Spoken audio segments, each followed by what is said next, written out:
Yo, yo, yo, what is up mga marot? It's your boy James, another day, another vlog. So, ito na yung continuation ng project ko. Yan yung magiging top nung gagawin kong shoe cabinet dito. Para bago ako magsapatos, upo ka muna, tapos kuha ka ng shoes, diba? Bali 2 layers lang yan. Ito yung magiging top. Imagine niyo na lang anong kalalabasan. Pero basically, ito yung kinikwento ko sa inyo. Ito yung sinasabi ko. So, dati kasi, ayan yung shoe cabinet namin. Plastic lang yan, nabibili sa IKEA.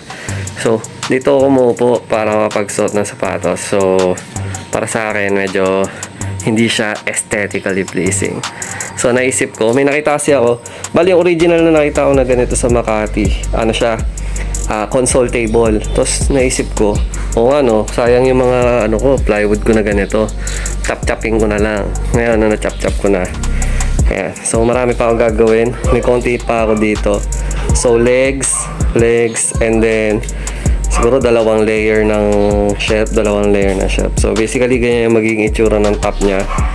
Para yung ventilation ng shoes, yung singaw ng sapatos, diba?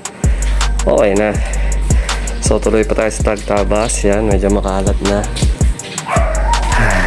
Sana wala magalit na kapitbahay kasi pahapon na. Ayan.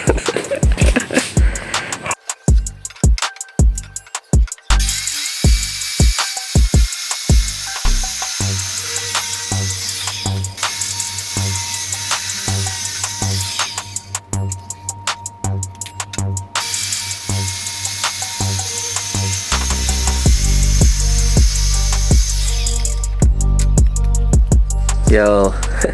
So basically, ayan pa lang natatapos ko. Tsaka yan.